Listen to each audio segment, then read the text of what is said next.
धन्यवाद माननीय उपसभापति महोदय। सबसे पहले तो मैं अपने देश के प्रधानमंत्री श्रीमान नरेंद्र मोदी जी का हृदय से आभार प्रकट करना चाहता हूं। किसानों की सेवा और कृषि की सेवा का दायित्व उनके नेतृत्व में मुझे सौंपा गया है और मैं इस दायित्व को पूरे परिश्रम, ईमानदारी, जिद, जुनून और जज्बे के साथ निभाने का प्रयत्न करूंगा। माननीय उपसभापति जी, मैं माननीय सभी सदस्यों का आभारी हूं।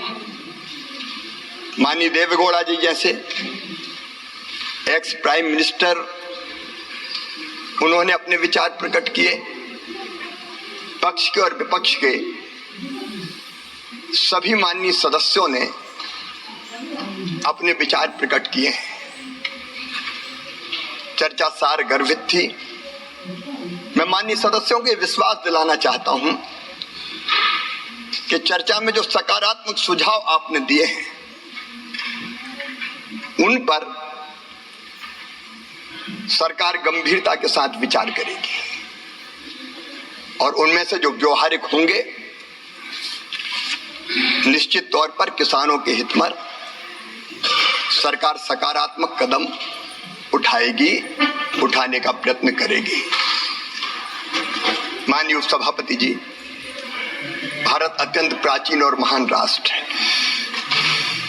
5000 साल से तो ज्यादा ज्ञात इतिहास है हमारा। जब दुनिया के विकसित राष्ट्रों में सभ्यता के सूर्य का उदय नहीं हुआ था, तब हमारे यहाँ वेदों की ऋचाएं रच दी गई थी। हमारे यहाँ ऋषियों ने कहा एकम सद विप्रा बहुधा वदंती। सत्य एक है, विद्वान उसको अलग अलग तरीकों से कहते हैं। इस चर्चा को मैंने इसी रूप में लिया है कि लक्ष्य एक है, किसानों का कल्याण। तरीके अलग अलग हो सकते हैं, रास्ते अलग अलग हो सकते हैं। हम प्रयत्न करेंगे कि सारे सुझाव को समाहित करते हुए आगे बढ़े। लेकिन माननीय उपसभापति जी, जितना हमारा राष्ट्र प्राचीन है उतनी हमारी खेती भी प्राचीन है। हजारों साल पहले से भारत में कृषि होती रही है। हमने बचपन में कई पौराणिक संदर्भ पढ़े हैं। जब ऋषि भी बच्चों को शिक्षा देते थे गुरुकुल में, तब भी उनके पास खेती होती थी और हमारे उस समय के बच्चे सीखते भी थे, पढ़ते भी थे और करते भी थे। इस कृषि को इसी भाव से लेकर हम कैसे किसानों के लिए बेहतर काम कर सकते हैं, उसका हम प्रयत्न करेंगे। माननीय उपसभापति जी, मैं तो सीधे सीधे अपनी बात कहना चाहता था, लेकिन जब चर्चा का प्रारंभ हमारे विद्वान मित्र सुरजेवाला जी ने किया तो उन्होंने थोड़ा छेड़ दिया। माननीय उपसभापति जी, हम किसी को छेड़ते नहीं है, लेकिन अगर कोई छेड़ दे तो फिर छोड़ते भी नहीं। इसलिए मैं वहीं से आरंभ करना चाहता हूं। बेहतर होता वो आज यहां उपस्थित होते। माननीय उपसभापति जी, उनको याद भी आए तो शकुनी याद आए। शकुनी, चौपड़, चक्रव्यूह, और इन सारे शब्दों का संबंध है अधर्म से। जाकी रही भावना जैसी, प्रभु मूरत देखी सुन तैसी। शकुनी मतलब छल, धोखे और कपट के प्रतीक थे। चौपड़ में तो धोखे से ही हराया गया था। और चक्रव्यूह मतलब फेरवार नहीं, घेर के मारना। अब कांग्रेस को क्यों चक्रव्यूह, शकनी, चौपड़ ये याद आते हैं? माननीय उपसभापति जी, जब महाभारत काल में हम जाते हैं तो हमें तो भगवान श्री कृष्ण याद आते हैं।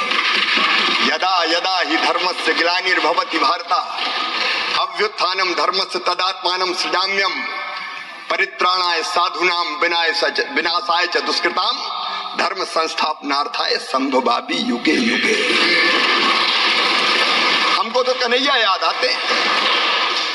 जब जब धर्म की हानि होगी, अधर्म बढ़ेगा, पाप बढ़ेगा, अत्याचार अनाचार बढ़ेगा, तब तब धर्म की रक्षा और अधर्म के नाश के लिए मैं बार बार आऊंगा, ये भगवान श्री कृष्ण ने कहा था। लेकिन अनीति और अधर्म किसने किया? ठगी किसने की? माननीय उपसभापति जी, कांग्रेस के डीएनए में ही किसान विरोध है। मैं ये कहना चाहता हूं, ये आज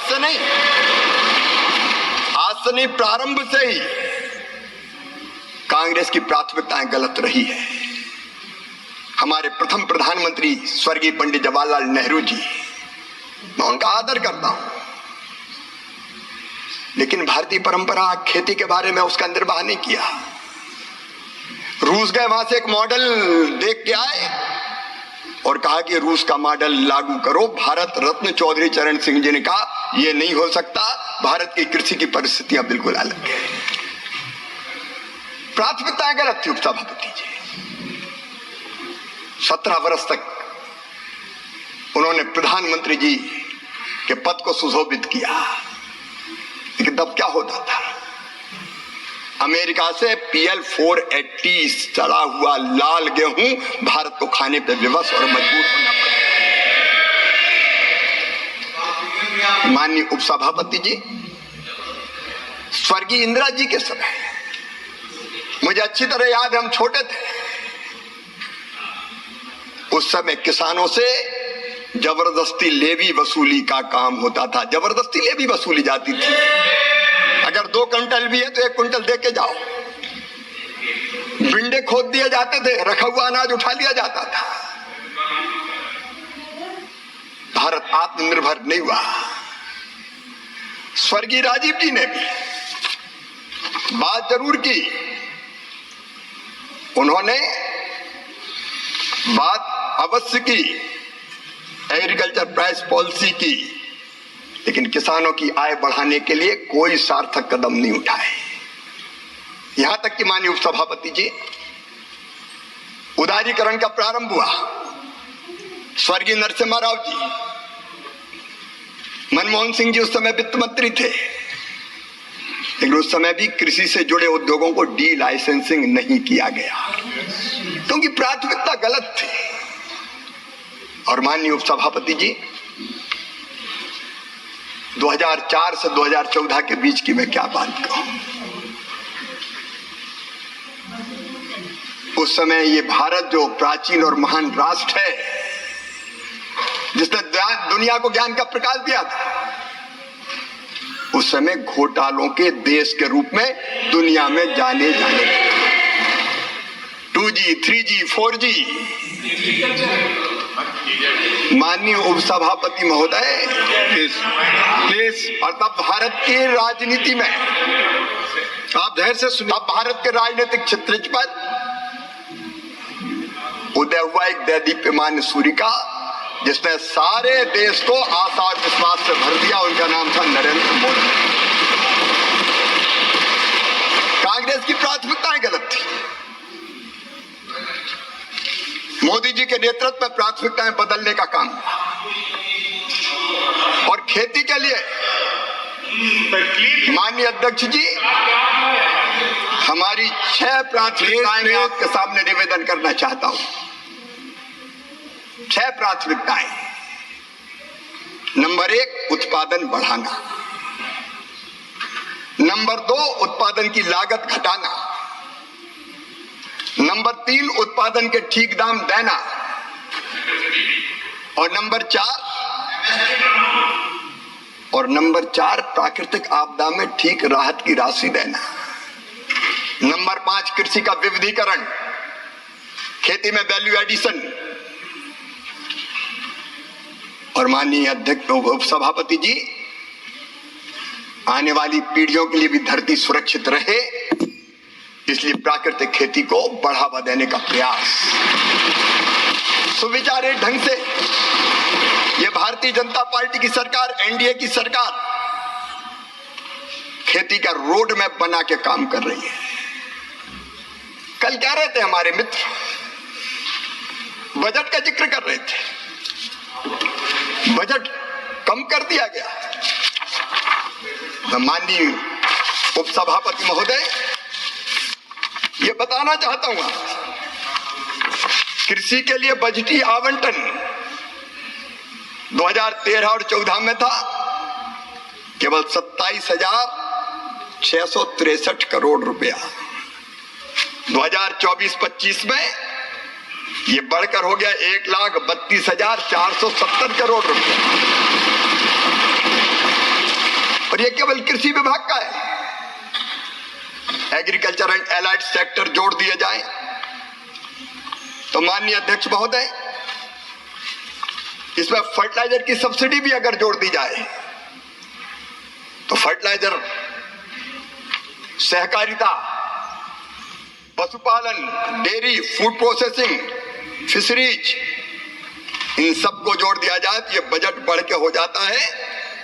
ये इनका 1,32,000 तो मैंने बताया कृषि, 152 एलाइड सेक्टर और फर्टिलाइजर सब्सिडी वगैरह सब जोड़ दी जाए तो इसमें 1,75,446.55 करोड़ और जोड़ेगा। मानिए आपके समय ये डिपार्टमेंट एक थे, आप कितने देते थे? माननीय उपसभापति जी, बजट का पर्याप्त प्रावधान है और इसमें सिंचाई तो जोड़ा ही नहीं, सिंचाई तो जोड़ा ही नहीं। जल शक्ति मंत्रालय अलग है, वो सिंचाई के प्रबंध के काम में लगा है। उत्पादन अगर हमको बढ़ाना है तो माननीय उपसभापति जी, पहली प्राथमिकता होगी किसानों के सूखे खेतों में पानी पहुंचाने की। ये हमको करना पड़ेगा, बिना पानी के खेती नहीं होती। और आज मैं कहना चाहता हूं, सिंचाई की व्यवस्थाओं में बरसों तक कांग्रेस की सरकार रही, कभी उतनी गंभीरता से ध्यान नहीं दिया गया। मैं एक नहीं अनेकों उदाहरण दे सकता हूं। मध्य प्रदेश में अगर देखें तो कांग्रेस, राजा, नवाब, अंग्रेज सबने मिला के सिंचाई की व्यवस्था की थी केवल 7.5 लाख हेक्टर में, और जब हमारी सरकार आई तो बढ़ा के हमने कर दी थी उसको 43.5 लाख हेक्टर, और उसको बढ़ा के 65 लाख हेक्टर पे लगातार हमारा काम चल रहा है। प्रधानमंत्री नरेंद्र मोदी, अटल बिहारी वाजपेयी जी, रिवर लिंकिंग की बात उन्होंने की, और रिवर लिंकिंग के प्रोजेक्ट को अगर सबसे पहले साकार किसी ने किया तो गुजरात में जब मुख्यमंत्री थे नरेंद्र मोदी जी, तो उन्होंने किया। नर्मदा जी के पानी को कई नदियों में प्रवाहित करके उन्होंने जो नदियां समाप्त हो गई थी उनको जीवित करने का काम किया। भाजपा शासित राज्यों ने कई जगह काम किया, मध्य प्रदेश में भी। मैं जिनका बहुत आदर करता हूं, पूर्व मुख्यमंत्री रहे आदरणीय दिग्विजय सिंह जी भी यहां बैठे। जब रिवर लिंकिंग की बात आई और यह कहा गया कि क्या नर्मदा जी को क्षिप्रा जी से जोड़ा जा सकता है, तब उत्तर था उधर से कि नहीं, इम्पॉसिबल। हमने कहा संभव शब्द हमारे शब्दकोश में नहीं है, और तय किया कि नर्मदा जी के पानी को क्षिप्रा जी में ले जाएंगे और ले जाके दिखा देंगे। नर्मदा क्षिप्रा, नर्मदा जी गंभीर, नर्मदा जी पार्वती, नर्मदा जी काली सिंध, सबको जोड़ने का काम हुआ। और आज नरेंद्र मोदी जी के नेतृत्व में कैन और बेतवा को जोड़ने के प्रोजेक्ट को भी स्वीकृति दे दी गई है। 20 लाख हेक्टर जमीन, 20 लाख एकड़ जमीन में सिंचाई हो। सिंचाई पहली प्राथमिकता होनी चाहिए थी। बाण सागर जैसे बांध एक नहीं अनेकों बरसों तक पूरे नहीं हुए, क्योंकि खेती किसान प्राथमिकता नहीं था। आज मुझे गर्व ये कहते हुए कि प्रधानमंत्री नरेंद्र मोदी जी के नेतृत्व में प्रधानमंत्री सिंचाई योजना पर भी काम चल रहा है और उसके साथ साथ एक नहीं अनेकों सिंचाई की योजना है जिस पर हम काम कर रहे हैं। सूक्ष्म सिंचाई की योजनाओं पर हमारा काम चल रहा है। माननीय सभापति महोदय, मेरा सौभाग्य है आपके सामने कृषि पर बोलने का मुझे अवसर मिल रहा है। मैं निवेदन कर रहा था कि पुरानी सरकारों की, कांग्रेस की सरकारों की प्राथमिकताएं गलत थी। यह सरकार भारतीय जनता पार्टी की, एनडीए की।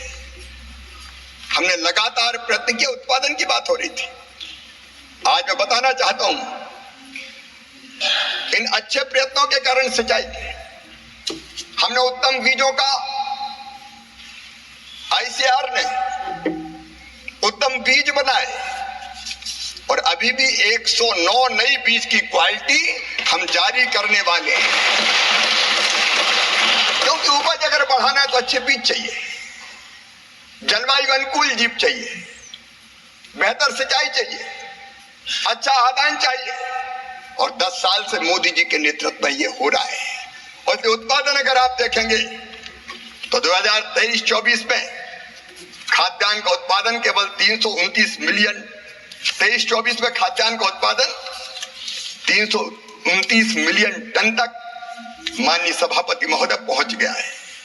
और इस समय अगर हम हॉर्टिकल्चर देखें, बागवानी देखें, तो 23-24 में बागवानी का उत्पादन 352 मिलियन टन तक पहुंच गया है। हम यहां रुकेंगे नहीं, आगे बढ़ेंगे। कल दलहन और तिलहन की बात हो रही थी। जब उधर की सरकार थी माननीय सभापति महोदय, दलहन का उत्पादन, तिलहन का उत्पादन वो प्राथमिकता नहीं थी, लगातार घट रहा था।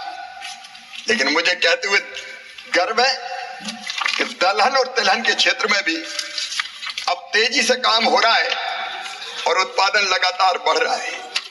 उत्पादन बढ़ रहा है, उत्पादकता बढ़ रही है। और माननीय अध्यक्ष महोदय, कल बात फर्टिलाइजर सब्सिडी पे की गई। आज मैं आंकड़े आपके सामने रखना चाहता हूं, आपके सामने आंकड़े रखना चाहता हूं। जब उधर की सरकार थी तब माननीय अध्यक्ष महोदय 13-14 में, माननीय सभापति महोदय 13-14 में फर्टिलाइजर सब्सिडी थी 71,280 करोड़। लेकिन पिछले साल 23-24 में फर्टिलाइजर सब्सिडी थी 1,95,420 करोड़। मैं वर्षवार बता सकता हूं। 18-19 में 73,435 करोड़। और इस साल कह रहे थे, वर्षवार मेरे पास आंकड़े हैं कि घटा दी गई है। आज मैं कहना चाहता हूं माननीय सभापति महोदय, फर्टिलाइजर की सब्सिडी में जितना पैसा लगता है सरकार व्यवस्था करती है। बजट के प्रावधान के अलावा भी अतिरिक्त राशि देनी पड़ती तो दी जाती है। अभी अंतरराष्ट्रीय परिस्थितियों के कारण डीएपी के जहाज घूम के आए, लंबा मार्ग तय करना पड़ा, समय ज्यादा लगा और इसलिए कीमत बढ़ रही थी। हमने उस बढ़ी हुई कीमत का भार किसान पर नहीं डाला और 2625 करोड़ का स्पेशल पैकेज दिया ताकि सस्ता फर्टिलाइजर किसान को मिलता रहे।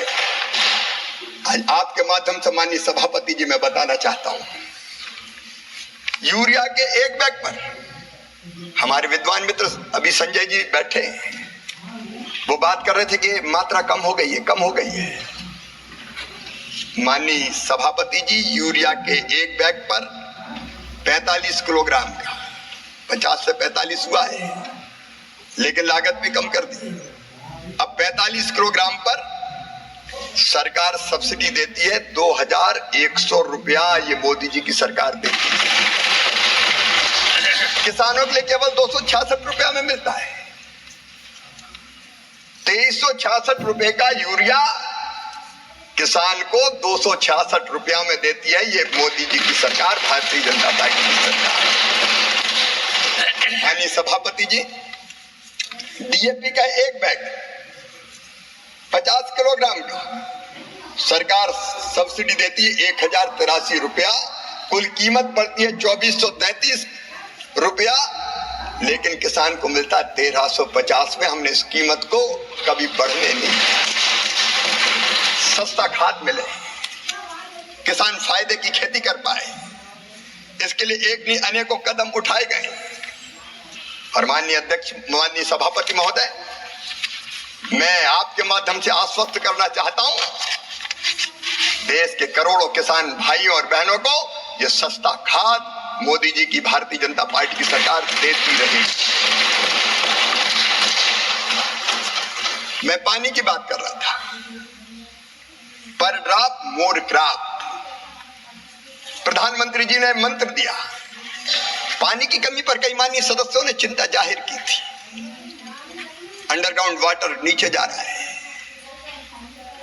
कई जगह सूखे का संकट है, इसलिए पानी की एक एक बूंद हमें बचानी पड़ेगी और इसलिए सूक्ष्म सिंचाई योजना लाई गई। ड्रिप के माध्यम से, स्प्रिंकलर के माध्यम से, प्रेशराइज्ड पाइप के माध्यम से नहर में बहता हुआ पानी सीपेज भी होता है, बाष्पीकरण भी हो जाता है, लेकिन सूक्ष्म सिंचाई योजना ऐसी है जिससे एक एक बूंद पानी सीधे किसान के खेत में पहुंचता है, किसान के खेत में जाता है। पिछली सरकार को पानी का महत्व नहीं मालूम था। माननीय सभापति जी, अब सूक्ष्म सिंचाई योजना में अगर आप देखेंगे तो इस सरकार ने 23-24 तक 14-15 से 21,312 करोड़ रुपया खर्चा किए हैं और हमने तेजी से क्षेत्रफल को बढ़ाने का काम किया है। माननीय सभापति जी, कल कृषि के मशीनीकरण की बात हुई। चाय बयान करते, चना 3100 आप खरीदते थे, हम खरीदते 5,440। मसूर आप खरीदते थे 2,950, हम खरीदते 6,425। तुअर आप 4300 खरीदते थे, हम खरीदते 7,550। उड़द आप 4300 खरीदते थे, हम खरीदते 7,400। एक एक फसल के रेट। और एक बात मैं और कहना चाहता हूं, आपके माध्यम से देश के किसानों से, दलहन में देश को आत्मनिर्भर बनाना है, आयात पर निर्भरता समाप्त करना है। और इसलिए सरकार ने फैसला किया कि अरहर हो, मसूर हो, उड़द हो, जितनी किसान पैदा करेंगे पोर्टल पर रजिस्ट्रेशन करवाए, पूरी की पूरी खरीदी जाएगी। एमएसपी पे पूरी की पूरी खरीदी। कल बात कही जा रही थी विद्वान मित्र सुरजेवाला जी, वो नहीं है माननीय सभापति जी, मेरा तो सब्जेक्ट ही खत्म हो गया, बोल के चले जाते हैं। वो कह रहे थे, वो कह रहे थे कि पैदा इतना हुआ खरीदी इतनी, पैदा इतना हुआ खरीदी इतनी। एमएसपी काय की होती सभापति जी? अगर किसान को एमएसपी के नीचे दाम मिले तो वो एमएसपी पे बेचेगा, अगर फसल के ठीक दाम मिले तो एमएसपी पे बेचने नहीं आएगा। अब जानते हैं माननीय सभापति महोदय, मध्य प्रदेश में सरबती गेहूं पैदा होता है। सरबती गेहूं के रेट है 4,000-5,000 रुपया क्विंटल। क्या वो भी एमएसपी पे बिकवाना चाहते हैं? हरियाणा में, पंजाब में, मध्य प्रदेश में बासमती राइस होता है, अच्छे दाम मिलते हैं। कनाडा, अमेरिका, आज भारत का बासमती राइस धूम मचा रहा है। 40,000 करोड़ रुपए का हमने निर्यात किया माननीय सभापति। अच्छे दाम मिलेंगे तो जब जबरन बेचने आए तुम तो एमएसपी पे ही खरीदो। दालों के कई बार अच्छे दाम मिलते हैं और जब अच्छे दाम मिलेंगे तो एमएसपी पे खरीद कैसे हो? और सब किसान पूरा बेचते नहीं है। अब उनको पता ही नहीं है कि अपने खाने के लिए भी रखते हैं। गांव में कई बार परंपरा है बात परंपरा है कि किसान कृषि मजदूरों को पैसे नहीं देते, अनाज ही देते हैं। अब उन्हें आंकड़े पढ़ दिए। अब मुझे पता नहीं खेती से मतलब है कि नहीं है। माननीय मंत्री जी, सभी को यह जानने की बहुत आवश्यकता है। अक्सर हम मुद्दा उठाते हैं कि एमएसपी पर कितना खरीद हो रहा है। एमएसपी पर कम खरीद का मतलब किसान की स्थिति ठीक है और उसको कीमत कहीं और मिल रही है। तो आज के दिन सदन की आज के दिन मेरी बात सुनिए, आज के दिन आवश्यकता है कि हम किसान की समस्या को सही दृष्टि में समझें। किसान एमएसपी का फायदा उठाना चाहता है जब वो जानता है कि मैं मार्केट में जाता हूं तो मुझे वो कीमत नहीं मिल रही है। तो ये जो आर्ग्यूमेंट हुआ, मुझे भी बड़ी आहत हुआ इस बात को लेकर, और तब मुझे व्यवस्था में कहना पड़ा कि किसान का क्या समझने की आवश्यकता है। एमएसपी का मतलब किसान के पास मार्केट में कीमत उपलब्ध नहीं है, इसलिए व्यवस्था में किसान को एमएसपी पर बेचना पड़ेगा। अच्छी व्यवस्था यह है कि किसान को वाजिब दाम मार्केट के हिसाब से मिले, और मार्केट जब उसको सपोर्ट नहीं करता है तो एमएसपी आती है। तो एमएसपी में खरीद कम होती है, इसका संकेत है कि किसान की हालत ठीक है। पर एमएसपी का निर्धारण एक लगातार ऊपर चढ़ना चाहिए और उसकी ओर आप कार्यरत रहेंगे, मैं मानकर चलता हूं। वो बढ़ना चाहिए, क्योंकि आप एमएसपी तय करेंगे तो मार्केट फोर्सेज में कंट्रोल होंगी। धन्यवाद माननीय सभापति जी। सरकार इस पर निरंतर ध्यान रख के काम करेगी, क्योंकि किसान हमारे लिए केवल इंसान नहीं है, अन्नदाता मतलब जीवन दाता। भारतीय अर्थव्यवस्था की कृषि रीढ़ है और किसान उसके प्राण है। हमारे लिए माननीय सभापति जी किसान वोट बैंक नहीं है, हमारे लिए तो किसान भगवान है। किसान की सेवा हमारे लिए भगवान की पूजा है, और वो मानकर ही हम आगे व्यवहार करेंगे। लेकिन बावजूद इसके माननीय सभापति महोदय, धान की खरीदी हो या गेहूं की खरीद हो, जब जब आवश्यकता हुई सरकार ने पर्याप्त तो खरीदी है। धान की खरीद हमारे 15-16 से लेके 23-24 तक, ये 15-16 में 78 लाख